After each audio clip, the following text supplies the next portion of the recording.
Agora sejam pacientes comigo. Porém, essa é a minha ideia.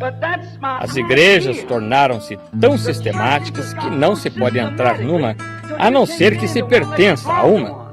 É necessário ter um cartão de companheirismo ou algum tipo de identificação. E por crerem nisto, a única porta que eu praticamente tenho aberta são estes homens de negócios.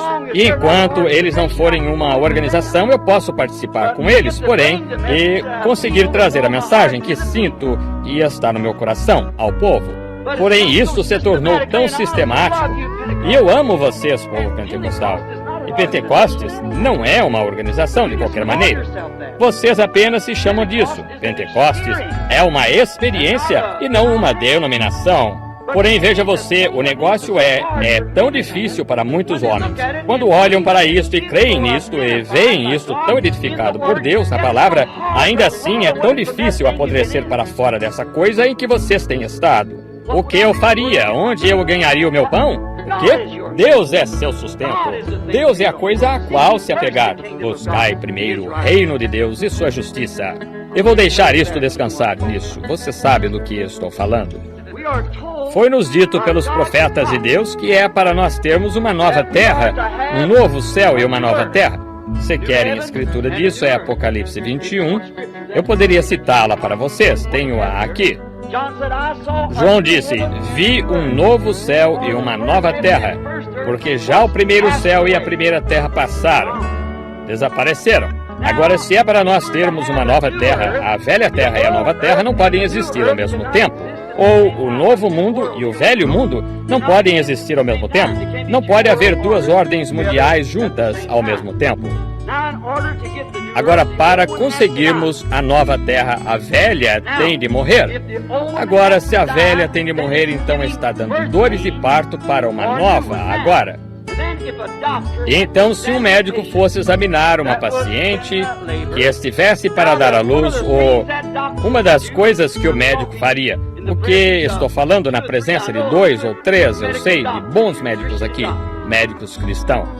E eu lhes perguntaria isso. Uma das primeiras coisas que esse médico faz depois que esteve observando a paciente é cronometrar as dores de parto. Ele cronometra as dores, quão perto estão umas das outras, e quão mais terrível cada uma fica. Uma é mais difícil para se ter que a outra. A próxima, ainda mais difícil. Ficam mais próximas umas das outras. É assim que ele diagnostica o caso pelas dores de parto.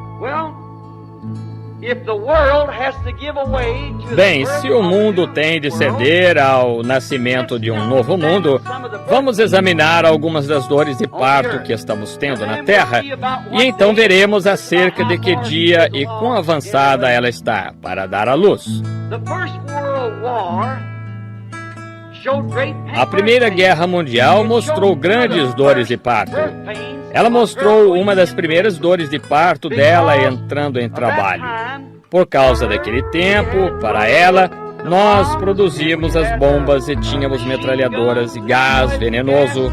E vocês se lembram, talvez muitos de vocês não consigam. Eu era um garotinho de uns 8 anos de idade, mas lembro-me deles falando deste gás de mostarda e cloro e coisas tais.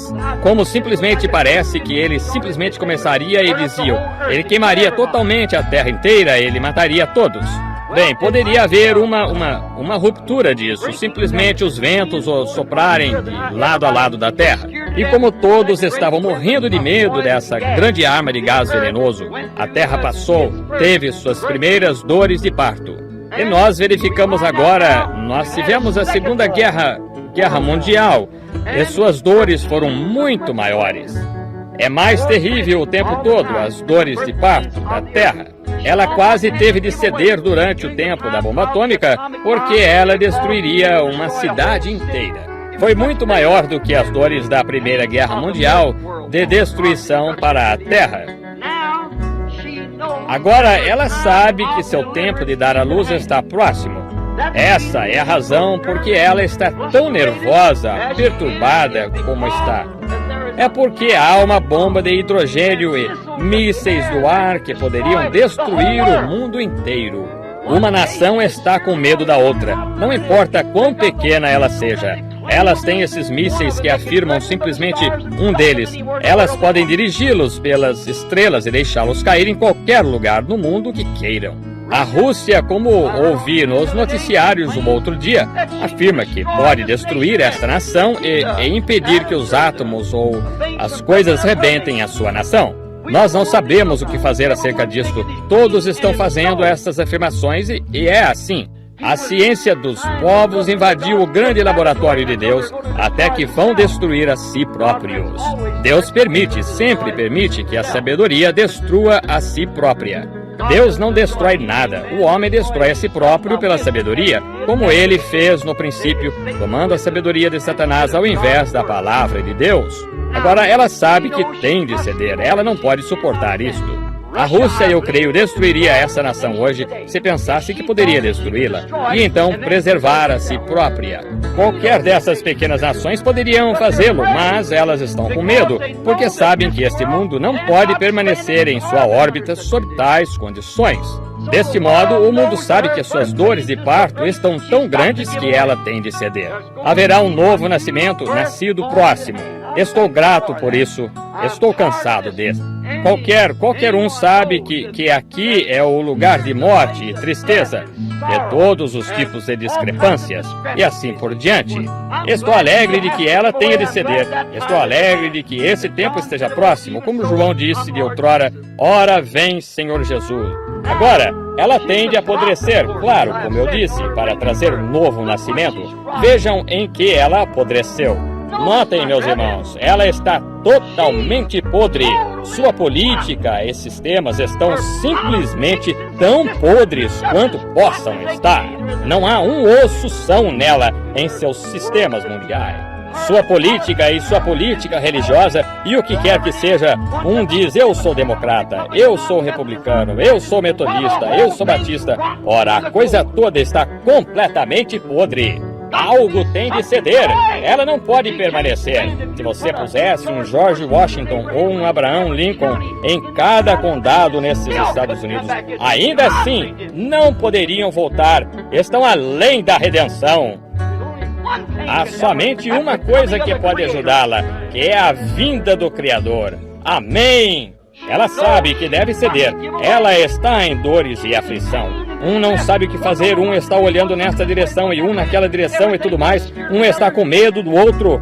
Um tentando fazer algo que destruirá esse tentando contradizer aquele e destruir o outro. Até que agora tem isso nas mãos de homens pecadores que poderiam destruir o mundo inteiro num período de 5 minutos. Está vendo? Assim, ela sabe que não pode suportar isto. O povo sabe que ela não pode suportar isto e o mundo sabe que eles vão fazê-lo. Vai acontecer, porque Deus disse que ia. Os céus inteiros e terra estarão em fogo. Será uma renovação da coisa toda, de modo que um novo mundo possa nascer. Deus profetizou isto. Ela está podre em todos os seus sistemas e ela tem de fazer isso, apodrecer até desaparecer. É por isso que ela está tão nervosa e rubor na face e perturbada. E terremotos por toda parte, e de um lado para outro na costa, e ondas gigantescas no Alasca, e sacudindo de um lado para outro na costa, de terremotos e coisas tais. E as pessoas escrevendo, devemos deixá-la, está vendo? Elas não sabem o que fazer. Não há zona de segurança, exceto uma, que é Cristo, o Filho do Deus vivo. E há somente uma coisa que é a zona de segurança, e essa é Ele. Tudo fora dali perecerá, simplesmente tão certo quanto Deus disse assim. Agora olhamos no livro do médico se ela está neste tipo de condição.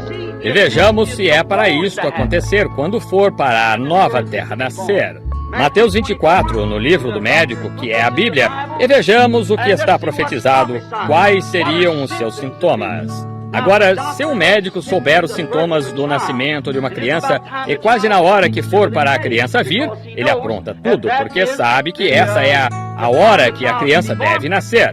Porque todos os sintomas mostram. A água está rompida, o sangue, e agora é hora. A criança desceu e é hora da criança nascer. E assim, ele apronta tudo para isto.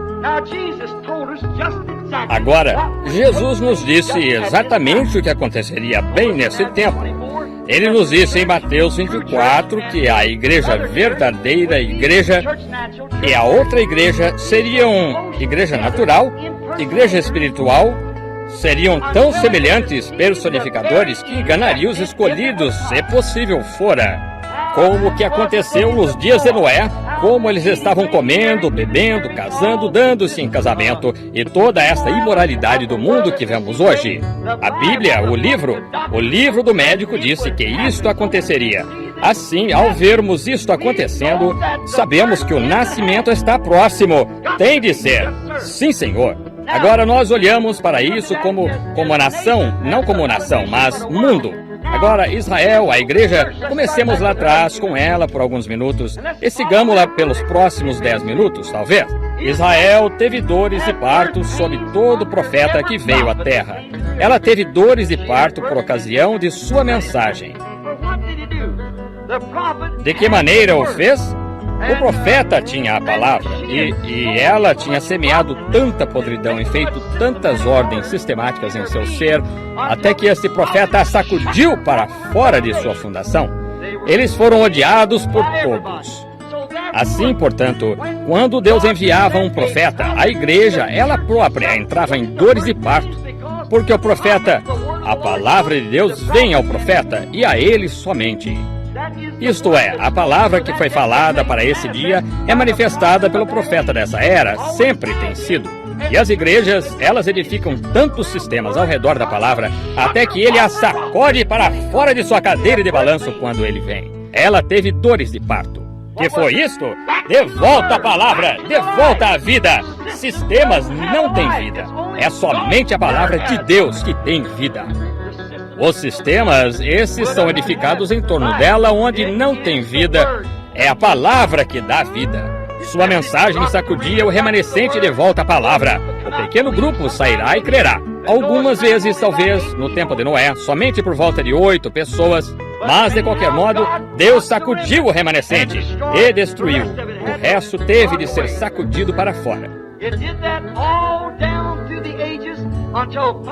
Assim foi por todo o decorrer das eras, até que finalmente a igreja lhes deu à luz um varão.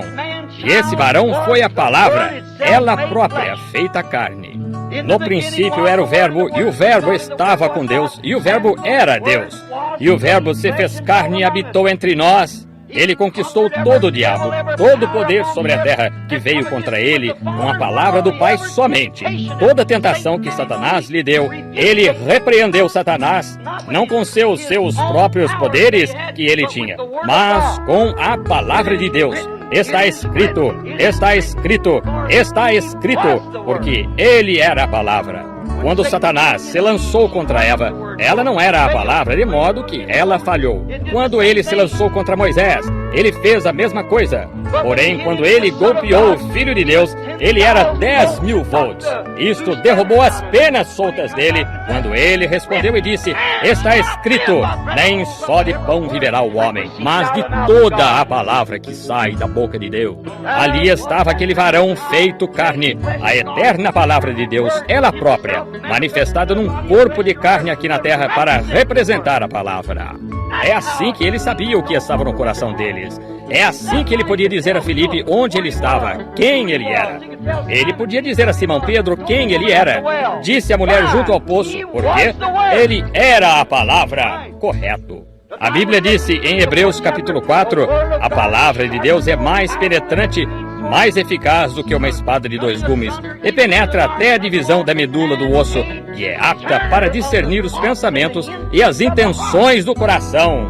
Ora, aqueles sacerdotes fariseus cegos não puderam ver que aquele era a palavra manifestada, porque tinham se envolvido num sacerdócio e num sistema, e o velho sistema tinha de ceder.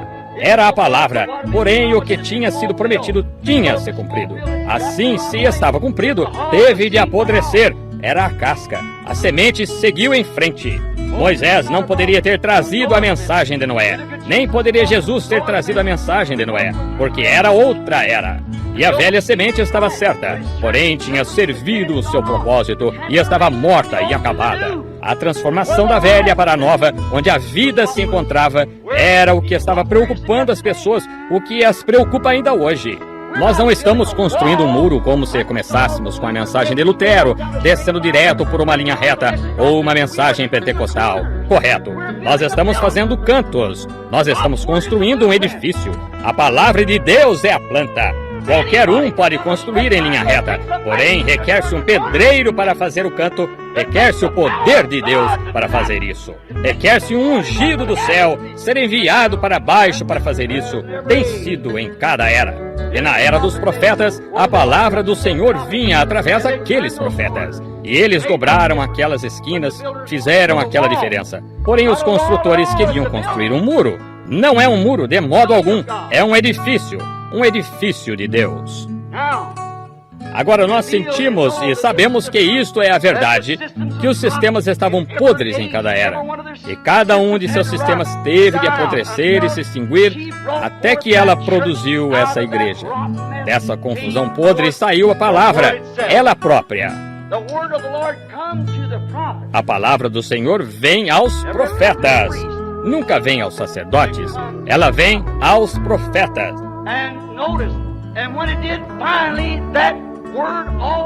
E note, e quando ela veio, finalmente essa palavra ao todo nasceu aqui em carne humana. A plenitude da divindade corporalmente descansou nele. Ele foi a palavra. Os profetas são parte da palavra. A palavra para a era deles. Nós, hoje, somos parte da palavra, os quais seguimos a palavra. Porém, ele foi a inteira plenitude da palavra. Ele foi a palavra. Ele disse, quando o estavam acusando de fazer-se igual a Deus, porque ele era o Filho de Deus, disseram-lhe, bem, tu te fazes Deus a ti mesmo. Ele disse, não está escrito nas vossas leis que vós chamais aqueles a quem a palavra de Deus vinha, deuses, os profetas, e eles eram. Então, como podeis condenar-me quando digo que sou o Filho de Deus? Onde a plenitude da divindade corporalmente repousou no Filho de Deus. Ele era a plena manifestação de Deus. Isso foi o que finalmente, as dores de parto sobre aqueles profetas, ora, eles sendo a palavra, eles apontaram para essa plenitude de si próprios, a plenitude da palavra. E então, finalmente, os sistemas definharam até que a palavra se fez carne e habitou entre nós. Observe como isto foi retratado em Jacó. Observe como isto foi retratado em José, exatamente. Amado por seu pai, odiado por seu irmão, sem causa. Ele era espiritual, podia predizer coisas e interpretar sonhos. Ele não podia evitar ser isso, ele simplesmente nasceu isso. Ele foi predestinado para ser isso. Porém, foi odiado por seus irmãos. E finalmente o venderam por 30 moedas de prata, quase 30 moedas, e foi levantado, sentou-se à mão direita de Faraó, olhou em sua prisão. Houve um copeiro e um padeiro, um se perdeu e um se salvou. Jesus em sua prisão na cruz, um se perdeu, um se salvou, exatamente. E então exaltado aos céus e sentou-se no trono de Deus. E quando ele se retirar novamente, sairá um som, dobrem o joelho, e toda língua confessará. E quando José deixava o trono e avançava, uma trombeta soava, e todo joelho tinha de se dobrar. José estava vindo. Assim, algum dia, a grande trombeta de Deus soará, os que morreram em Cristo ressuscitarão, e todo joelho se dobrará, e toda língua confessará a esta palavra. Porém, atrás do que ele virá, para que ele virá aqui? Note, ela produziu esta completa palavra que se fez carne, sob as dores de parto dos profetas que bradaram, ele está vindo, ele está vindo, ele está vindo. Agora, porém, ela esteve sem profeta por 400 anos, conforme a história e a escritura, de Malaquias até João. Eles somente tiveram teólogos, sacerdotes, pastores. Agora, aqui nós podemos imaginar, sem isso, em que tipo de condição podre seu sistema deve ter estado. 400 anos sem uma mensagem direta de assim diz o Senhor de Deus. Assim, os sacerdotes, profetas e assim por diante tinham feito isto chegar a uma terrível confusão. Ela estava podre. Então João, o Elias prometido de Malaquias 3, não Malaquias 4, Malaquias 3, porque Jesus disse a mesma coisa em em Mateus capítulo 11, quando o olho de águia de João ficou velado, como eu creio que as eras primitivas de Pember expressam, e ele disse, ide perguntar-lhe se é ele mesmo, ou se devíamos esperar outro. Está vendo? E ele disse, Jesus, depois de mandar de volta os seus discípulos, depois de lhes dizer para ficarem na reunião e observarem o que acontecia, e ide anunciai a João estas coisas, e bem-aventurado é aquele que se não escandalizou. Ele se virou e olhou para os seus discípulos e as pessoas a quem estava falando. Ele disse, que fostes ver quando fostes ver João? Ele disse, fostes ver um homem ricamente vestido? E ele disse, eu vos digo, esse é o tipo que fica nos palácios dos reis. Ele disse, fostes ver uma cana agitada pelo vento? Em outras palavras, cada coisinha que surge, ele é sacudido por ela? Eu lhe direi, se você apenas vier e se unir ao nosso grupo, nós podemos lhe dar um salário melhor. João não. Se você apenas não pregar contra isto e aquilo, bem, você poderá se unir aos nossos grupos. João não. Disse, então que fostes ver um profeta? E eu vos digo muito mais do que profeta, porque se quereis dar crédito, este é aquele de quem falou o profeta, dizendo, eu enviarei o meu anjo ante a minha face, para preparar o caminho. Isso é Malaquias 3:1. Não Malaquias 4, de modo algum. Isso é diferente, porque quando esse Elias vier, o mundo deve ser queimado imediatamente, e os justos caminharem sobre as cinzas dos ímpios. Agora note, sua mensagem nunca os agitou muito do seu sono eclesiástico. Eles somente disseram, há um homem louco lá. Ignoraram-no logo. Chamaram-no louco. Ele estava tentando afogar pessoas lá na água, está vendo? Ora, aquele velho não está com nada. Ora, ele nem mesmo veste o tipo certo de roupas. Ele tem uma pele de ovelhas enrolada em torno de si. Bem, ele está pobre como Jó. Ora, de que seminário ele saiu? Que cartão de companheirismo? Nós nem mesmo cooperaremos em suas reuniões. Nós simplesmente o deixaremos ficar lá, passar fome. Está vendo? O mundo não mudou muito, nem os sistemas. Mas nós simplesmente vamos deixá-lo ficar lá. Ele não tem nenhum... Sabe por que ele não tinha? Lembre-se, seu pai era sacerdote. Porém, porque ele não seguiu a linha do pai, o que era costume os filhos fazerem naqueles dias? Porque ele tinha algo, uma mensagem muito mais importante. Era para ele apresentar o Messias, porque o Espírito Santo tinha dito assim. Aquele pequeno remanescente que tinha sido trazido de volta pela mensagem de Gabriel ali, sabia que isso seria assim. Assim conta-se que, com cerca de 9 anos de idade, ele foi para o deserto, depois de perder o pai e a mãe, que ele foi para o deserto porque ele tinha de ouvir exatamente. Porque no grande edifício teológico ali, teriam dito, agora eu sei que é para você ser o que anunciará o Messias. Isaías disse que você viria, assim você será essa voz. Agora você não acha que o irmão Jones aqui simplesmente satisfaz isso exatamente? E ele seria facilmente persuadido. Porém, ele nunca aprendeu coisa alguma dos seus sistemas. Sua mensagem era demasiado importante. Ele foi para o deserto para ficar. Note, sua mensagem não era como a de um teólogo. Ele usava tipos. Ele disse, oh, raça de cobras, chamando aqueles clérigos cobras. Isto, uma das coisas ruins que ele tinha encontrado no deserto, uma das coisas furtivas, eram as cobras. E ele pensou, essa é a melhor comparação que eu conheço. Ele disse, raça de víboras, quem vos advertiu da ira futura? Não comeceis a dizer, nós pertencemos a isto e aquilo, porque mesmo destas pedras, Deus pode suscitar filhos a Abraão. Estas pedras, o que ele encontrava no deserto e à margem do riacho. Também o machado, o que ele tinha usado no deserto, posto à raiz da árvore, o que ele via no deserto. Toda árvore, pois, que não produz bom fruto, ele sabia onde obtinha sua lenha. Veja, é cortada e lançada no fogo. Fazia lenha dela. Está vendo? Sua mensagem não era a de um clérigo de modo algum.